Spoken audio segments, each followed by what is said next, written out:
Inside a police station. Location, Street Francisville, Louisiana, year, 2014. I never believed in ghosts. Not really. I'd been a police officer for 7 years, working night shifts, break-ins, domestic calls, overdoses. Real things.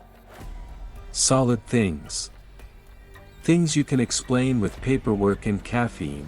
That changed during one night shift at the old St. Francisville police station. The building itself was already unsettling. It sat just a few miles from the Myrtles Plantation, one of the most haunted places in America.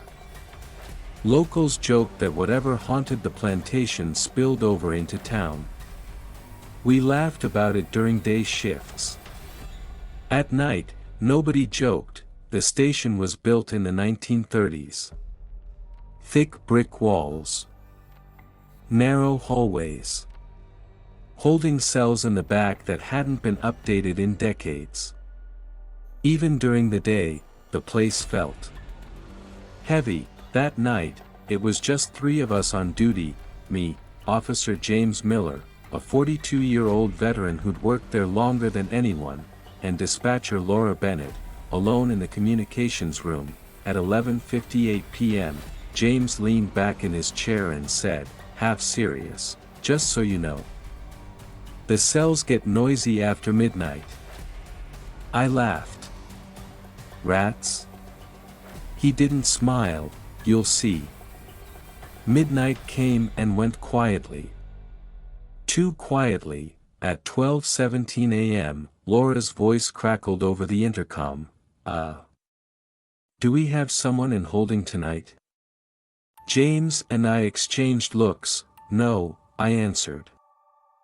"Cells are empty." There was a pause.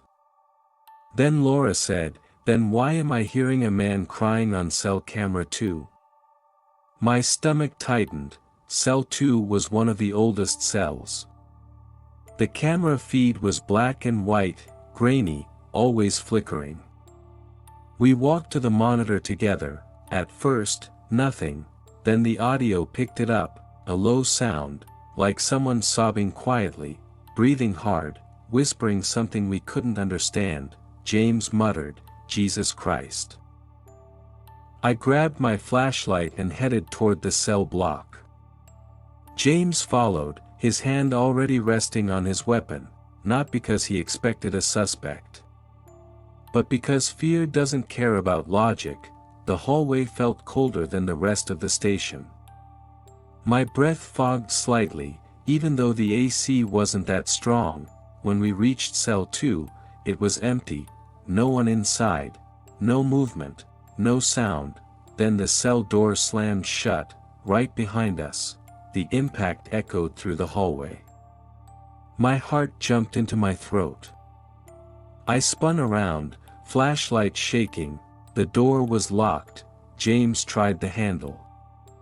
It wouldn't budge. That's when the crying started again.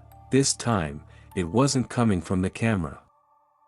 It was coming from inside the cell. Laura's voice screamed over the intercom, "Get out of there, the camera, there's someone in the cell with you." I turned slowly toward the bars. In the corner of the cell, where there should have been nothing, the darkness looked thicker. Like it had shape.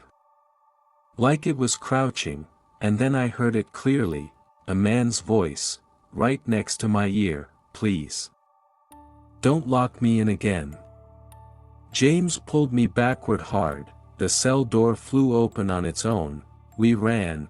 Later that night, Laura showed us the footage. On the screen, clear as day, was a figure sitting on the cell bench, head in hands, rocking back and forth. The timestamp read 12:22 a.m. Records we pulled the next morning told us why. In 1956, a man named Henry Wallace was arrested for a crime he didn't commit. He was held overnight in cell 2. According to reports, he suffered a panic attack and died alone in that cell before morning. The station never acknowledged it publicly. James quit 3 months later. Laura transferred departments. As for me, I don't work night shifts anymore, and every time I pass that old building after midnight, I swear I can still hear someone crying, asking not to be locked in again.